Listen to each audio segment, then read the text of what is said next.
Some of the greatest stories that are being told in our time are not by the scribes and authors of our religious hierarchy. They are from the comic book people, and they gather once a year at ComicCon. It is a festival of sights, sounds, smells, and of course, everything that the imagination can produce. Hundreds of thousands of people swarm to see, to be seen, and to relish in society's greatest escape. Fantasy, fiction, the comic book pantheon. The inhabitants of this world are many. They come in all different shapes and sizes. The color of their skin and the background are often very different. But there is a common thread that unites them. It is their love, it is their unwavering devotion to the characters of the comic book. Seriously, that is amazing. That is amazing. And yet, we can trace the lineage of this rabid obsession to one man, one creative genius, Stan Lee. For he is the undisputed king, godfather of the comic book era. But it is not just fans that turn up at the ComicCon. No, it is also populated by another particular group, a species unto themselves. Yes, I'm talking about the celebrities.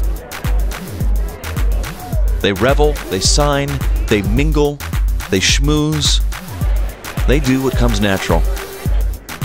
And it is this rare mixture of celebrities and fans that makes ComicCon unique. Whether you're a fan of the old school or the new school, there's something here for everyone. Join us for a rare look inside the world of imagination.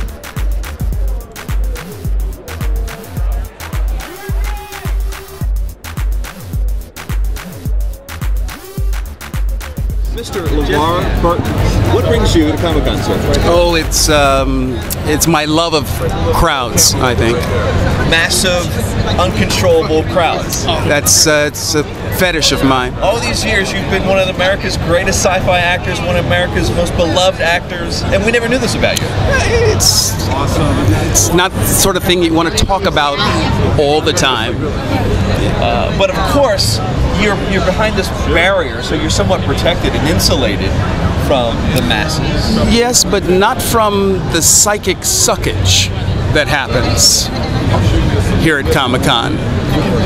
One can never protect oneself from the psychic suckage. You can sense this. You've just coined a new phrase, sir. I give it to you willingly. Lou Ferrigno, what brings you to Comic-Con? Well, I come here whenever I can because it's in my backyard. My fans are here, my peers are here, my friends are here, and I bring my stuff, and then you talk about my latest movies, and I have fun because, you know, I'm a big fan of Comic-Con as well. So what do you like to do? I mean, you know, in your future projects, you know, sort of, everything is wide open. What would you like to concentrate on? What would you like to do most? Sitcom. I really want to do a sitcom. I was on King of Queens for 7 years. I really want to do another sitcom, entertain people, make them laugh. I want to be a great, like one of the actors on the show on a weekly basis. That's my biggest fantasy. Yeah. Now, I think there's an untapped comedic potential in you, sir. Can you sort of like tell a person by what kind of uniform they wear? Like, are there certain types? Yeah, apparently blue are nurses. Okay. They're the medical. Oh, okay. Red's mechanics. All right. Gold is captain. The commanding officers. But Red's also the one that beams down and gets killed, right? Isn't that the guy in red? I feel like it's a mechanic, so they're the most expendable. Right. Expendable. All right. There's a whole psychology. Wait, what about Green? What's that one? Green, apparently, from what we've been told, when Captain Kirk gained a few pounds and couldn't wear the yellow shirt, they made a bigger green shirt. And I wrote a book, which I thought, who goes to Comic-Con, who goes to Star Trek conventions? And I sought to do interviews and do my due diligence about who comes to Comic-Con and what characters and why. And I came to the conclusion in the book that they were there to see each other, renew friendships, and have fun. That was the conclusion of the book.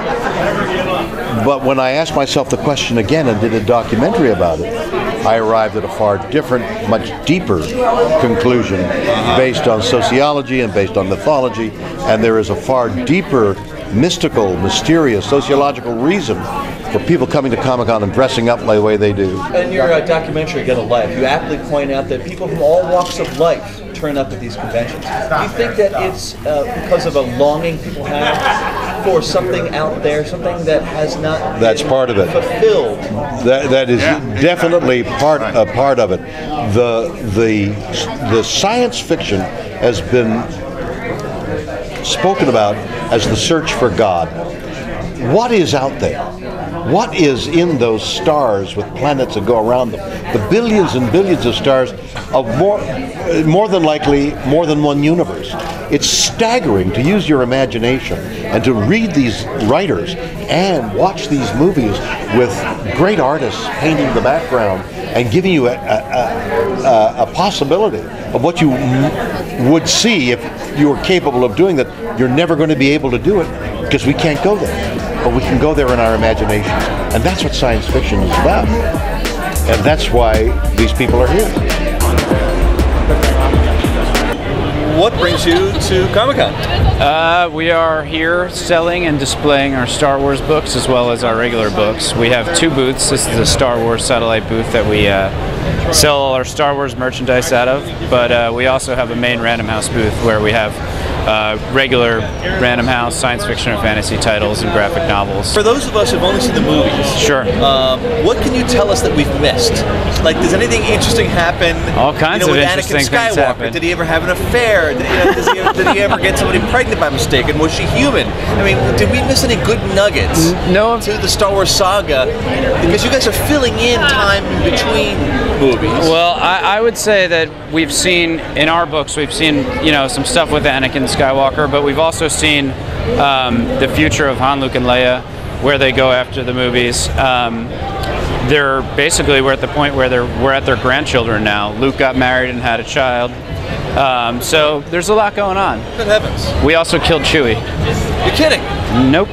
Well, how did he die of a severe furball? He got crushed by a moon. Oh, that was going to be my second guess. It's pretty epic. As we look back at the legacy of comic books, we are still hungry for more. Our insatiable appetite devours all new kinds of comics, all new strange worlds, creating an empire of imagination. An empire that can cost a king's ransom to obtain. Serious collectors will stop at nothing to get back a piece of their childhood, or what some consider a worthy investment. $50,000, $60,000, even more, upwards of $150,000 to $250,000 to spend on a small illustrated book. Some would say it's worth it. Some would say it's the best investment they ever made, to be a part of the greatest stories ever told. All thanks to one man, Stan Lee. I want to thank you all for being here. Love you all, and Excelsior!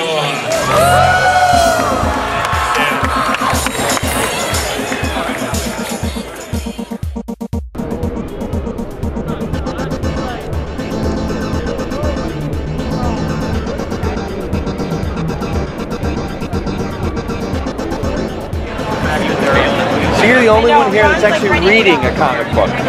Good for you, sir. Thanks.